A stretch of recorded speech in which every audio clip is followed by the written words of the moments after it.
masih bersama Kajian Hati. Pemirsa dan para bunda, kita akan dengarkan lagi dan pengen denger lagi, mungkin ada jamaah yang ingin bercerita juga. Silahkan. Silakan. Siapa yang mau bertanya di Kami sini? persilahkan. Assalamualaikum Ahilman. Waalaikumsalam warahmatullahi wabarakatuh. Perkenalkan, nama saya Rima. Saya anak yatim piatu dari kecil. Beberapa bulan terakhir ini saya sedang mengurus perpisahan saya dengan suami saya.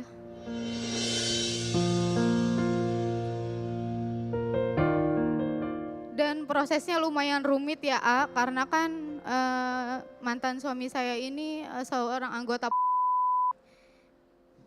Saya menikah baru 2 tahun dan sudah dikaruniai anak satu, usianya 1 tahun setengah. Nah, saya memutuskan untuk berpisah karena suami saya ini sudah menggunakan banyak uangnya untuk berjudi, Ustadz. Dan yang terakhir ketahuan saya memutuskan untuk pisah karena dia sudah berselingkuh 2 kali. Dan yang terakhir dengan perempuan sudah berpacaran gitu ya, dengan perempuan lain 5 bulan yang saya ketahui, Ustadz. Suami saya juga secara diam-diam saat saya tidur menggunakan akun saya untuk mendaftarkan pinjaman online. Ada beberapa akun pinjaman online, itu totalnya hampir puluhan juta. Dan itu menggunakan nama saya. Nah, saat beberapa bulan mengurus pisah ini, suami saya juga kan menggunakan, saya menjual rumah, Ustadz. Rumah orang tua saya, jadi rumah waris. Nah, beliau juga menggunakan uang waris saya ratusan juta totalnya. Saya juga digunakan untuk hal tersebut gitu ya. Nah, saat mengurus pisah ini, saya bilang sama suami saya untuk membayar hutang itu karena janjinya dia meminjam. Dan jawabannya, demi Allah semua hutangnya akan saya bayar. Pertanyaan saya, Ustadz, bagaimana saya menjelaskan ke calon mantan suami saya kalau uang yang sebelumnya dia berikan setelah menikah adalah nafkah. Sedangkan itu kan kewajiban dia sebagai suami untuk menafkahi istri dan anaknya. Sedangkan hutang itu kan kewajibannya untuk membayar. Dan yang kedua, setelah saya mengurus proses perpisahan ini, dia tidak menafkahi anaknya sudah 3 bulan gitu, Ustadz.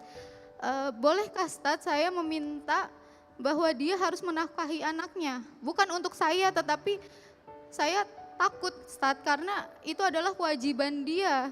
Dan yang ketiga, Ustadz, berdosakah saya tidak mempertahankan rumah tangga ini? Mohon Ustadz untuk jawaban. Terima kasih. Assalamualaikum warahmatullahi wabarakatuh. Waalaikumsalam warahmatullahi wabarakatuh. Baik, Bunda. Ada 3 pertanyaan yang beliau tanyakan. 1 terkait dengan nafkah. Ingat, seorang suami punya kewajiban memberikan nafkah kepada istrinya. Nafkah itu dibagi 2, 1 yang sifatnya lahir, 2 yang sifatnya batin. Kalau boleh dibagi dalam 3 bagian, 1 ketenangan, itu nafkah. 2 keamanan, itu nafkah. Dibagi dalam 3 bagian, sandang, pangan, papan. Seorang suami wajib memberikan pakaian untuk istrinya. Seorang suami wajib memberikan makan untuk istrinya.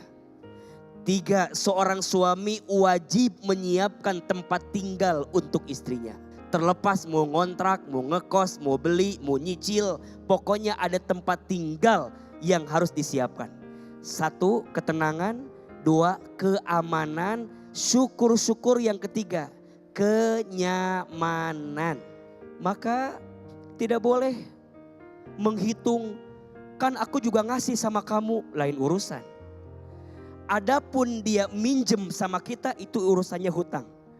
Dan terus kita punya kewajiban untuk menagihnya. Kecuali di awal memang ini harta-harta bersama. Tapi kan beliau udah bilang, ini harta izin, hasil waris dari orang tua beliau.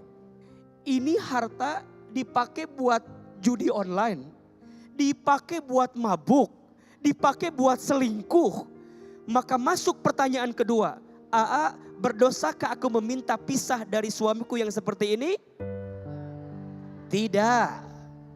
Kenapa? Jelas-jelas zolim. Jelas-jelas ada alasan yang kuat. Kecuali memang pada akhirnya dia mau berubah. Maka Mbak, kalau dirasa gak ada perubahan, kalau dirasa gak ada perbaikan, dan Mbak ngerasa gak kuat dengan rumah tangga ini, Mbak punya hak untuk meminta berpisah. Karena itu untuk kebaikan yang bisa kita hadirkan. Dan yang ketiga, ingat, tidak ada mantan anak, tidak ada mantan ayah. Sampai kapanpun melekat darahnya, sampai kapanpun melekat namanya. Betul? Maka seorang ayah, walaupun engkau sudah berpisah dengan istrimu dan engkau punya anak, engkau masih punya kewajiban untuk memberikan nafkah kepada siapa? Anak. Dan cukuplah berdosa jika ada seseorang yang melalaikan tanggung jawabnya kepada yang ditanggungnya. Mbak, jangan khawatir, berjalan terus. Hidup memang pilihan, kita butuh hidup untuk lebih baik ke depan. Insya Allah. Jadi awalnya itu sebelum menikah, ternyata suami aku tuh punya bermasalah sama 16 orang gitu. Nah 16 orang ini awalnya pas aku lagi kerja aku dipanggil lah nih untuk datang ke kantornya, karena aku kira kita lagi mau ngurus nikah kantor kan, dan semua berkas kan udah selesai. Nah aku dipanggil itu seminggu mau nikah. Pas aku datang ke sana dikabarin lah ternyata suamiku nih kena kasus nih sama 16 orang. Totalnya kerugiannya hampir 800 juta.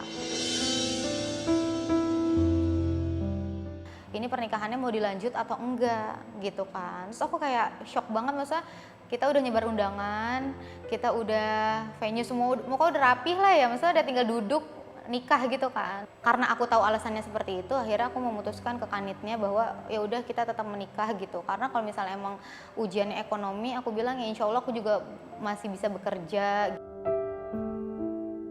Beberapa bulan setelah lahiran barulah dia berubah jadi jarang pulang segala macam. Jadi alasannya dia selalu ya kan saya beda sama yang lain. Kalau yang lain udah pulang ya kan karena dia harus nutupin karena kan dia nggak punya utang sebesar saya gitu. Sedangkan saya kan harus bayar ini ya kan karena hutang-hutang itu kan. Karena gemes aku kan, akhirnya aku cari lah nih cewek, aku samperin lah, aku suruh bikin dia surat pernyataan bukti bahwa aku mau pisah. Ya jelas gitu, si pelaku udah mengakui bahwa dia berselingkuh sama suami saya gitu. Setelah curhat alhamdulillah jauh lebih lega banget ya. Maksudnya tadi tuh aku bener-bener geter banget, bahkan kayaknya aku nggak percaya bisa duduk di sini gitu. Ya Masya Allah alhamdulillah banget aku bisa selega ini gitu. Ini nggak pernah aku rasain sebelum-sebelumnya sih gitu.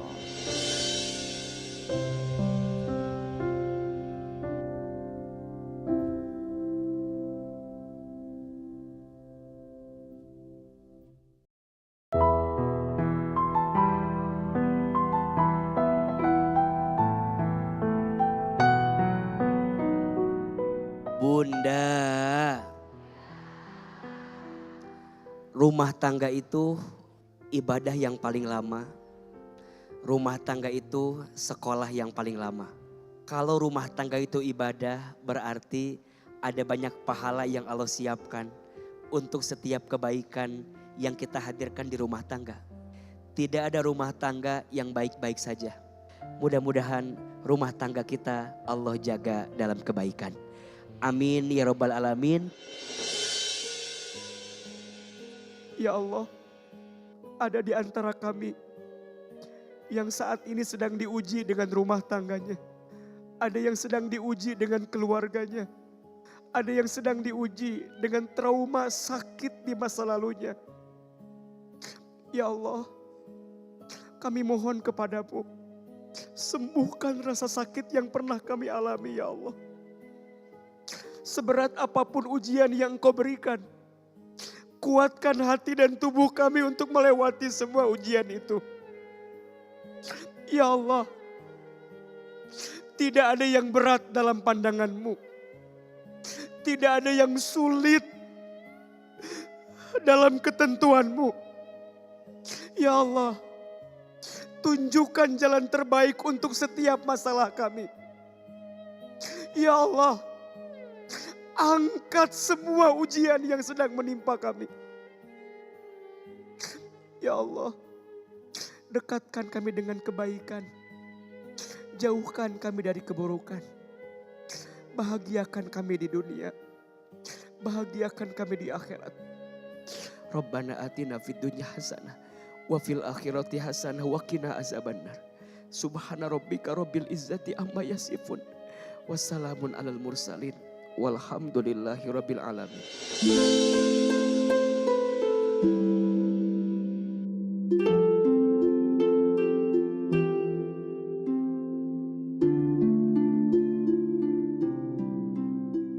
Dan di antara tanda-tanda kekuasaannya, ialah Dia menciptakan untukmu pasangan hidup, agar kamu merasa tentram kepadanya dan jadikannya di antaramu rasa cinta dan kasih sayang.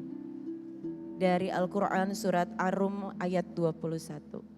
Saya Deswita Maharani, Ahilman undur diri dari hadapan pemirsa Kajian Hati. Mohon maaf lahir dan batin, kita akan bertemu lagi pada Kajian Hati episode berikutnya. Kajian Hati.